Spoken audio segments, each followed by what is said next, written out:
রাষ্ট্রপতি পদত্যাগ করতে পারেন, এটা কোনো অস্বাভাবিক ঘটনা না। তবে এটাকে ঘিরে যে আলোচনাটা হচ্ছে, সে আলোচনাটা অস্বাভাবিক। মানুষের মধ্যে নানান ধরনের কথাবার্তা বলছেন, এমনকি পত্রিকাতে এক ধরনের সংবাদ দেওয়া হচ্ছে যে তিনি ফোনে কার সঙ্গে কথা বলেছেন। ডক্টর ইউনূস বলেন নাই যে বাংলাদেশের দরখাস্ত এসেছে এবং সেই দরখাস্ত দিয়ে হাজার হাজার লাখ লাখ তরুণ চলে যাবে, এই এই বছর এই অবস্থা, আগামী বছর কি হবে। এগুলা ওগুলো ভুল এগুলা তথ্য ভুল না, তথ্য না, এগুলা মানুষকে এগুলা ভুল বিভ্রান্ত কথা করা না, নয়, এগুলা জাতিসংঘের মানুষকে মিথ্যা কথা বিভ্রান্ত না। করা নয়।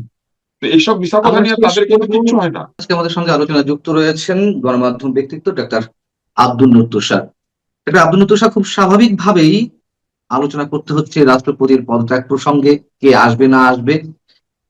রাষ্ট্রপতি তো পদত্যাগ করতেই চেয়েছিলেন, তিনি অলরেডি ডিক্লেয়ার দিয়ে রেখেছেন যে সরকার যখন বলবে তখন তিনি পদত্যাগ করবেন। কিন্তু তার আগে তার এই যে ফোন আলাপ প্রধানমন্ত্রীর সঙ্গে, দু একটি পত্রিকায় জানানো হচ্ছে, আবার সরকার বলছে যে আমরা কিছু জানি না। সবকিছু মিলিয়ে আপনার কি মনে হয় যে আহ আবার একটা নতুন রাজনৈতিক অস্থিরতা বা অস্বাভাবিক ওয়েতে সবকিছু আবার চলছে? এখন রাষ্ট্রপতির রেজিগনেশনটা তো আমরা ধরেই নিয়েছিলাম যে এই সরকারের সময় নতুন মুখ আসবে, কিন্তু এরকম একটা জটিলতা ধারণ করছে কেন? কেন জটিলতা ধারণ করছে এটা আমি বলতে পারবো না, তবে আমাদের রাজনৈতিক পরিস্থিতি সহজতর হয় নাই। এটা যে হয় নাই সেটা আমরা নানান ভাবে বুঝতে পারছি। রাজনীতি এখন আর কেবলমাত্র একটি ভৌগোলিক সীমায় সীমাবদ্ধ থাকে না। আমরা লক্ষ্য করলে দেখব যে আমাদের রাজনীতি এখন বিভিন্ন বৈদেশিক শক্তির সাথেও সম্পর্ক রাখে এবং বৈদেশিক শক্তিগুলি এক ধরনের প্রভাব বিস্তার করে। এই বিষয়গুলো আমরা দেখার পরও দেখলাম যে অন্তর্বর্তী সরকার অরাজনৈতিক হয় নাই, বরং যাওয়ার আগে আগে বৃহৎ রাজনৈতিক প্রভাব যুক্ত চুক্তি স্বাক্ষর করেছে। তাদের উপরে যে বিভিন্ন ধরনের প্রভাব ছিল সেটাকে পরিষ্কার করে দিয়েছে। এবং এই বিষয়গুলির কারণে আমাদের রাজনীতি কিন্তু আসলে খুব একটা সরল সহজ হয়ে যায় না। আহ মহামান্য রাষ্ট্রপতি পদত্যাগ করতেই পারেন, কেননা উনি তো রাজনৈতিকভাবে নিয়োগপ্রাপ্ত রাষ্ট্রপতি। আওয়ামী লীগ হুম। তাকে নিয়োগ করেছিল এবং সেই সময় তিনি আহ এক অনেক ধরনের কথা বলেছেন, যে কথাগুলি শুনলে মনে হবে যে তিনি আওয়ামী লীগ পন্থী। কিন্তু পরবর্তীতে অন্তর্বর্তী সরকারের সময় সংবিধান সুরক্ষার যে শপথ তিনি নিয়েছিলেন, সেই শপথ রক্ষার জন্যই হোক অথবা বৃহৎ রাজনৈতিক কারণেই হোক, দেশকে গণতান্ত্রিক পথে ফিরিয়ে আনার জন্যই হোক, উনি যথেষ্ট সহযোগিতামূলক কাজ করেছেন। এবং তার সহযোগিতা শুধু আমি বলবো না, কিছু কিছু ক্ষেত্রে তার দৃঢ়তার কারণে নির্বাচনটি হতে পেরেছে এবং নির্বাচন পরবর্তী সময়েও তিনি তার সাংবিধানিক যে দায়িত্ব সেটাই পালন হুম। করেছেন। যেমন বিএনপি সরকার সংবিধানের নিয়ম অনুযায়ী তার জন্য যে ভাষণ অনুমোদন করেছে, তিনি সেই ভাষণটাই দিয়েছেন। এখানে তার ব্যক্তিগত পছন্দ অপছন্দের বিষয় আসে নাই। তারপরে তার যে অন্যান্য কর্মকাণ্ড, সেই সব জায়গাতে তিনি যথেষ্ট পরিমাণে আমার ধারণা যে গণতান্ত্রিক আচরণ করেছেন, সংবিধানের প্রতি বিশ্বস্ত থাকার চেষ্টা করেছেন। আর বিএনপিকে আমি বলবো যে তারা দেশের স্বার্থেই হোক বা তাদের দলের স্বার্থেই হোক প্রেসিডেন্টকে যথেষ্ট সম্মান দিয়েছে। প্রেসিডেন্টকে তারা ঠিক অসম্মান করে নাই, যেটা ইউনূস সাহেব করছেন বিভিন্ন সময়। ইউনূস সাহেব তো আমি বলবো যে তিনি যে অন্যায় কিংবা অসম্মানজনক আচরণ করেছেন, এটা তো মহামান্য রাষ্ট্রপতি তার সাক্ষাৎকারেই বলেছেন। তাই তিনি যদি এখন পদত্যাগ করেন, এটাকে স্বাভাবিক প্রক্রিয়া। ফলে রাষ্ট্রপতি পদত্যাগ করতে পারেন, এটা কোনো অস্বাভাবিক ঘটনা না। তবে এটাকে ঘিরে যে আলোচনাটা হচ্ছে, সে আলোচনাটা অস্বাভাবিক। মানুষের মধ্যে নানান ধরনের কথাবার্তা বলছেন, এমনকি পত্রিকাতে এক ধরনের সংবাদ দেওয়া হচ্ছে যে তিনি ফোনে কার সঙ্গে কথা বলেছেন, এটা করেছেন সেটা করেছেন।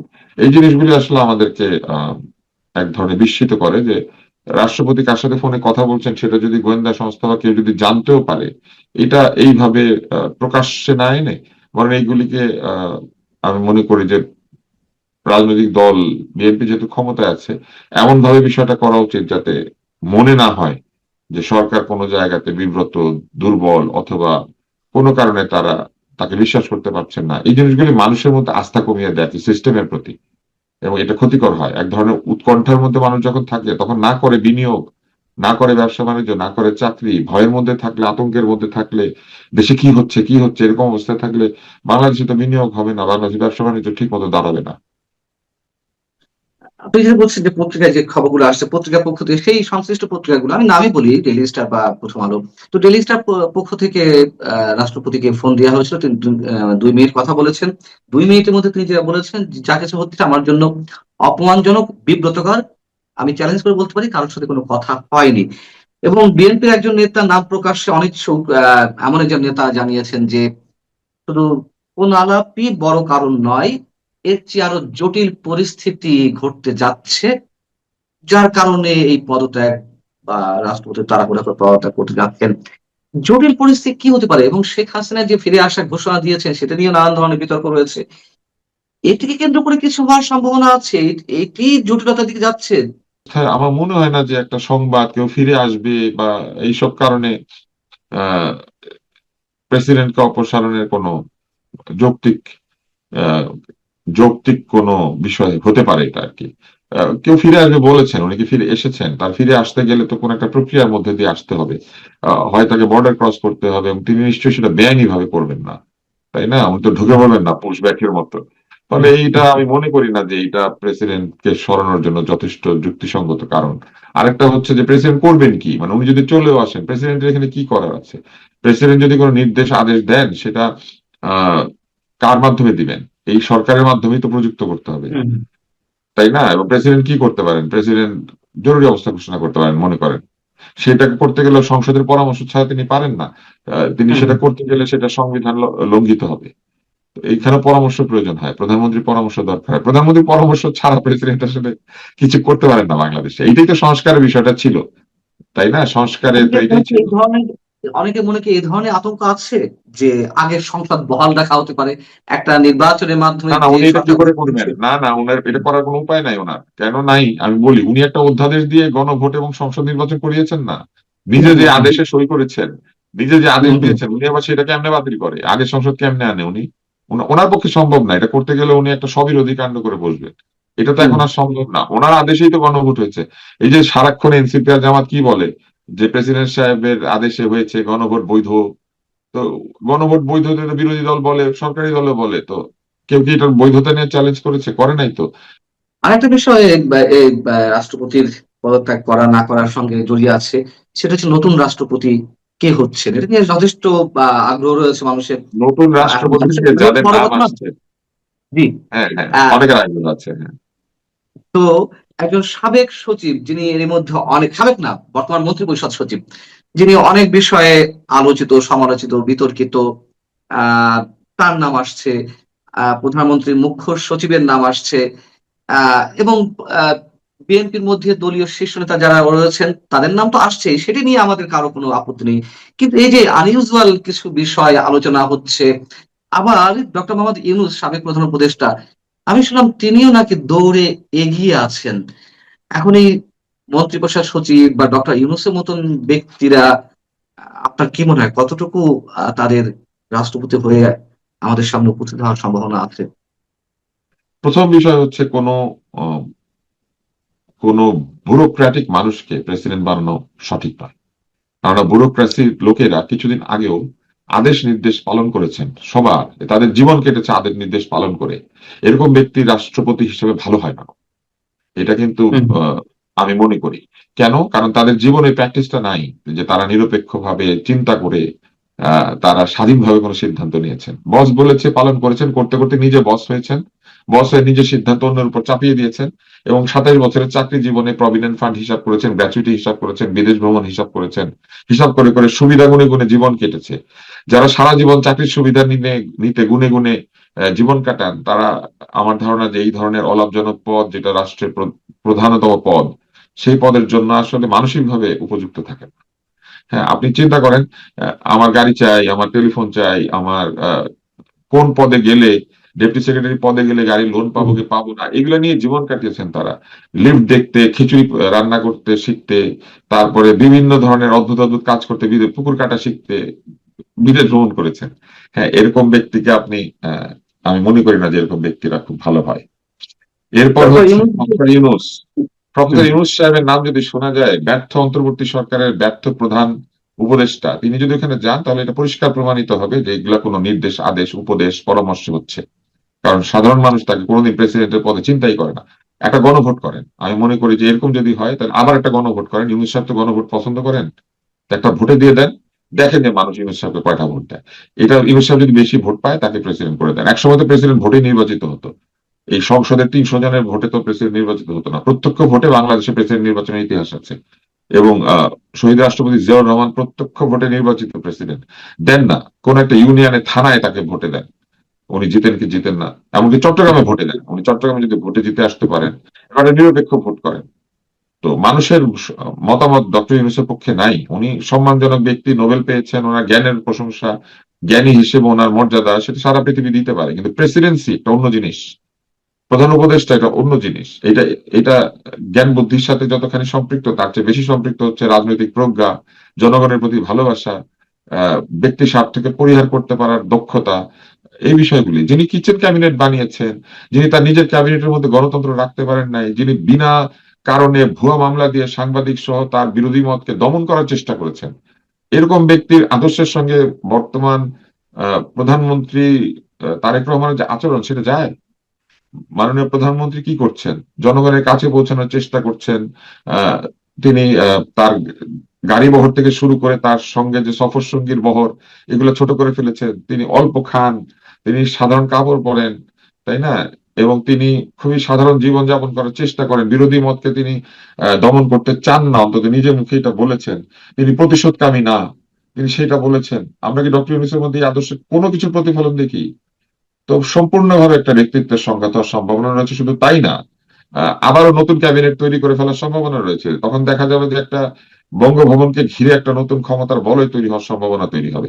আমি মনে করি না রাজনৈতিক ভাবে বিএনপির জন্য এটা ভালো সিদ্ধান্ত হবে যে ডক্টর মোহাম্মদ ইউনূসকে রাষ্ট্রপতি করে, এবং তারা যদি সেটা করে ফেলেন কোনো কারণে, আমার মনে হয় বিএনপিকে এটার জন্য যথেষ্ট ভবিষ্যতে সমস্যার মুখোমুখি হতে হবে। আর সচিব আমি পর্যায়ের কথাটা আমি বললামই, বিএনপির উচিত ওই যে ডক্টর ইউনূস যে পদ্ধতি বলেছিলেন না, সার্চ কমিটি হুম, করা, সংস্কার হলে যা করতে উনি বলেছিলেন, ওই হুম, হুম। পদ্ধতিতেই যাক না।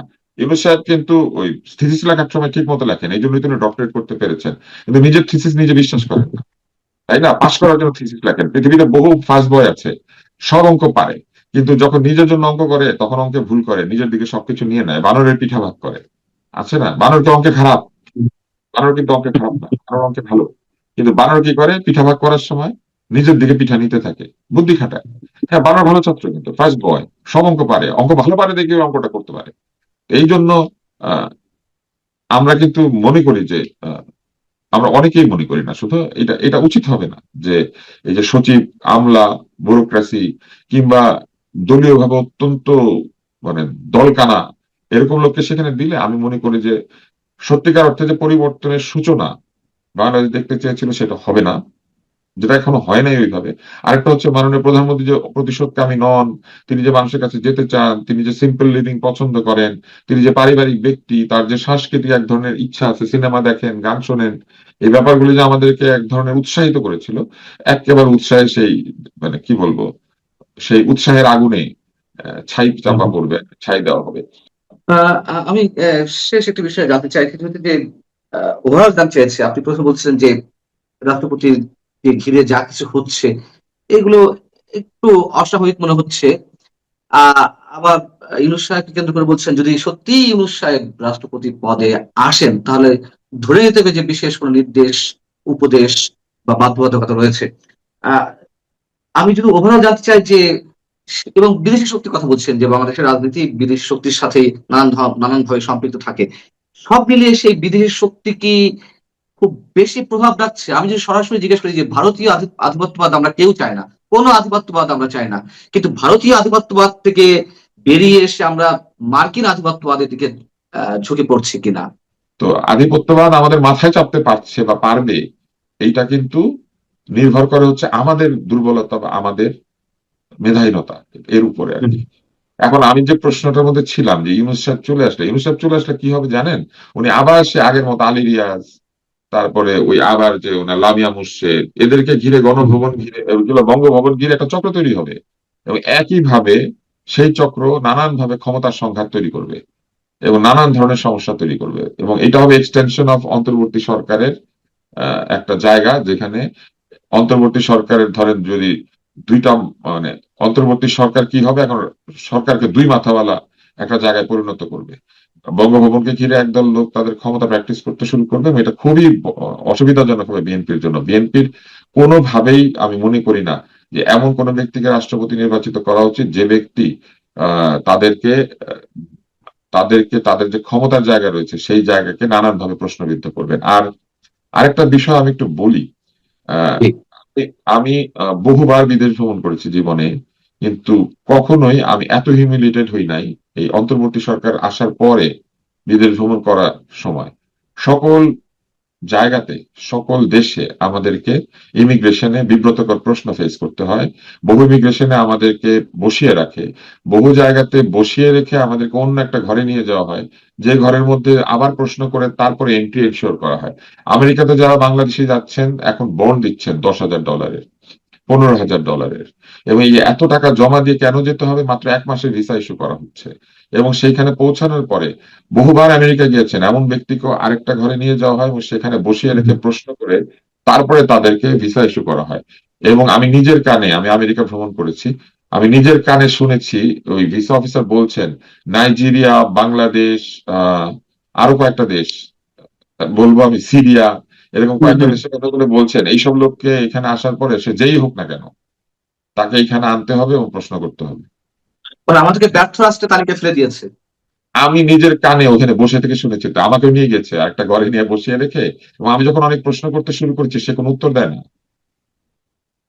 আমাকে কোনো উত্তর দিচ্ছে না, তাই না? এবং আপনি নিশ্চয়ই জানেন যে আমেরিকার নিয়ম রয়েছে বিশেষ শিশু যদি আপনার সঙ্গে থাকে, আমেরিকাতে কিন্তু এটা তাদের সাংবিধানিক রুল, তাদেরকে আলাদাভাবে ট্রিট করতে হবে। আমার ভ্রমণে আমার সঙ্গে আমার বিশেষ শিশু ছিল, আছে। আচ্ছা। তো সেইরকম একটা অবস্থায় আমাদেরকে বসিয়ে রাখা হচ্ছে এবং সেই আইনগুলি তারা মানছে না। আমাদেরকে কিন্তু ফার্স্ট লেন দেওয়ার কথা, আমাদেরকে কিন্তু আগে নিয়ে যাওয়ার কথা, অন্যান্য দেশে দিচ্ছে। এবং ওইখানে দাঁড়িয়ে থাকা অবস্থা বিশাল লাইন, সেই লাইনে দাঁড়িয়ে থেকে যখন আপনি ইমিগ্রেশন কাউন্টারে পৌঁছাচ্ছেন সেখানে আপনাকে ছেড়ে না দিয়ে সে আপনাকে নিয়ে আবার কোনো একটা জায়গাতে 20-25 মিনিট বসিয়ে হুম। রাখছে। অনেকটা এইগুলি এরকম যে যে করা হচ্ছে, কনসেন্ট্রেশন ক্যাম্পে শোনেন, এইগুলি নিয়েছে। যে করা হচ্ছে ভাই, পান্না, এগুলো যে করা হচ্ছে এগুলা নিয়ে আমাদের যে বিশাল দিগগজ পণ্ডিতেরা এখন আমেরিকা দূতাবাসে চাকরি বাকরি পেয়েছেন না অন্তর্বর্তী সরকারের হুম। সময়, এরা কোনো কথা বলেন না। এরা এগুলি নিয়ে কোনো বক্তব্য কোথাও ছাপানোর ব্যবস্থা করেন না। এরা এগুলো নিয়ে কোনো নেগোশিয়েট করেন না। উল্টা ওনারা সারাক্ষণ ব্যস্ত আছেন পান্না কি বলেছে, পান্নার হুম, হুম, ঘটনাবলী, হুম। পান্না ভুল কি বলছে কোথায়? এটা দেখার জন্য কাউকে চাকরি দেয় না এখানে কিন্তু। বরং বিদেশি মিডিয়াতে যে দেশে কি আছে, যে যে দেশে আছেন সেই দেশে বিদেশি মিডিয়াতে বিদেশে আমাদের নাগরিকরা কি ধরনের ব্যবহার পাচ্ছেন এবং সেটা নিয়ে কি ছাপা হবে হবে না, আমাদের ইমেজ উন্নত করার চাকরি দেওয়া হয়েছে তাদেরকে। তো তারা তো সেটা করছেন না জায়গা মতো বসে, তারা ব্যস্ত আছেন তাদের মহাগুরু ইউনুসের যে ফেস সেটাকে বড় করে দেখানোর জন্য, ইউনুসের মর্যাদা রক্ষার জন্য যেন তারা ব্যস্ত। ইউনুসকে কেউ কিছু বললে তাদের তেলে বেগুনে তারা জ্বলে ওঠে, তাই না? তো এইগুলো কিন্তু আমাদের জন্য খুব বিব্রতকর। সাংবাদিকরা কথা বলবে, এমনকি ভুল সমালোচনাও করতে পারে, সেটা করতে পারে। যেমন ধরেন আপনি দুইটা পত্রিকার কথা বললেন, আমরা কি ভুলে হুম, গিয়েছি যে এই পত্রিকার সম্পাদক নিজে বলেছিলেন যে উনি বিশেষ সংস্থার পাঠানো রিপোর্ট না দেখে ছাপতেন? হুম, হুম। আপনি এইটা, এই সমালোচনা করতেই হবে যে ওনার মতো ব্যক্তি না দেখে ছাপবেন কেন? কারণ ওনারাই তো সবাইকে বলেছেন যে কোনো কিছু না দেখে ছাপিও না, জার্নালিজম উইদাউট ফিয়ার এন্ড কি জানো। তো তাহলে মনে জার্নালিজম হয় উইদাউট ফিয়ার কি এই জিনিস যে আপনি না দেখে একটা জিনিস ছেপে দিবেন, যাচাই না করে সেটা ছেপে দিবেন? ফেসবুকের মধ্যে কে একটা পোস্ট করেছে ভুল, এইটার জন্য কারা কারো হুম, মাথা নষ্ট হয়ে যায়, কেউ কেউ যেন পাগল হয়ে যায় যে উনি একটা পোস্ট করেছেন। ধরেন আমি হুম, ফেসবুকে আছি আজকে 2006 সাল থেকে, যখন এইসব ব্যক্তি ফেসবুকে কি করে চাপ দেয়, কিবোর্ডকে আমি টিপে শিখে নাই, ঠিক আছে, দুই হাজার ছয় অনেকে আবার সালের সেই শেষে। সব জায়গা থেকে হ্যাঁ, এখন fact আমি check ও আপনাকে, করছে। এখন আমি আপনাকে বলি, বিশিষ্ট ফ্যাক্ট চেকার নাম দিয়ে যে তারা নেমে পড়েছেন। হ্যাঁ, হুম, একটা এই এই এই এত বছরে একটা সংবাদ যেটা আমি বিদ্রুপাত্মক ভাবে, মানে সংবাদ হিসেবে দিই নাই কিন্তু আমি হুম, হুম। বিদ্রুপ করেছিলাম।